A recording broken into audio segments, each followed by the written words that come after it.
Hi everybody, Matt Ellis, your instructor for ORL 201 with the latest mini lecture. I'd like to just quickly talk about some of the things that happened in Unit 2 and 3's work. Now we've just gone through the final exploration of reframing, the value of it, and you certainly showed that you understand the value of reframing in your posts. We also explored a little bit about the blink process, and really that's that unconscious, almost intuitive assessment of a situation. And that assessment that a person brings to a situation comes from their training, their skills, but also some of their biases and assumptions. And when that person is in the flow and having fluid expertise, as Bowman and Deal talk about as they refer to the blink work, that it allows the person to perform at a very, very high level. They're not thinking about what they're doing, they're simply just reacting and responding. And when that training and all that knowledge and expertise is used well in a fluid performance, again, you get a lot of value out of it. But the other side of that unconscious assessment and unconscious performance can be negative when that training and the biases and the assumptions don't serve that situation. So the blink process, that intuitive assessment, is mostly a very, very positive experience. But it does have a negative side to it if that intuitive assessment and behavior somehow does not serve what's happening in that situation. So that's what blink was about. You also read The New Core of Leadership, and there was some wonderful online discussion about that and the concept of power sharing, which I thought was very, very good interaction between all of you, so please keep that up. You should be having your partners and doing your self-assessments with your interview subjects for your midterm. So please be moving along with that. You'll find that assignment is not necessarily super difficult, but it does take time. So the more work you can do delivering those assessments and the interviews, you can pull that data together for your oral presentation and your written work. When it comes to the work coming up for the next unit, we'll be talking about the structural frame. So we'll be interacting with our first frame and talking about two key questions in terms of the structural frame, and that is, how do we allocate responsibilities across different business units, So how do we make sure that the work gets divvied up in the right way, and then how do we combine those diverse business areas to achieve common goals? So we've separated out the tasks and the roles, but then how do we combine people to actually work for a common purpose? That's really the key to the structural frame. Within the reading, you'll see that there's 6 assumptions that support the structural frame, so keep an eye on those, and that Bowman and Deal talk about the division of labor as being the key to structure.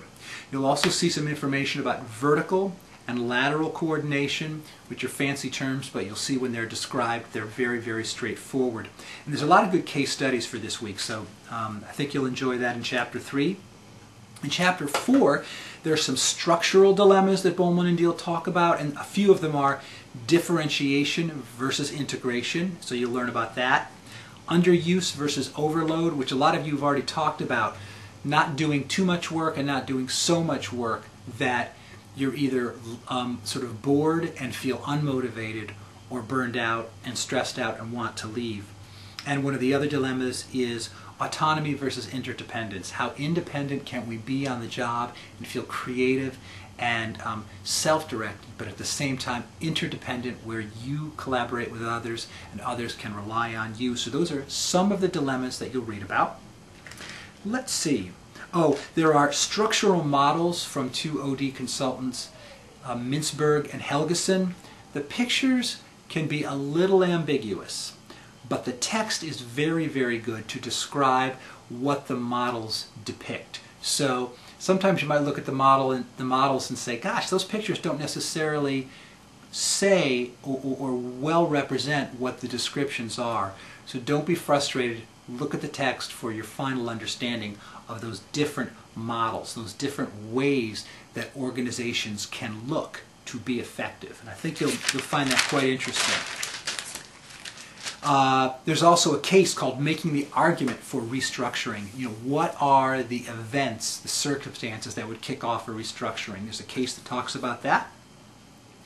In Chapter 5, we move into organizing groups and teams, where we talk about teamwork and interdependence. And there are models that the authors use to explore effective organizations. And those models are based on sports metaphors: baseball, basketball, football. So keep an eye on those. There's also 6 characteristics of high-performance teams that are depicted in the reading. And that one of the key points that Bowman and Deal make is that leaders have to know how to play the game very, very well.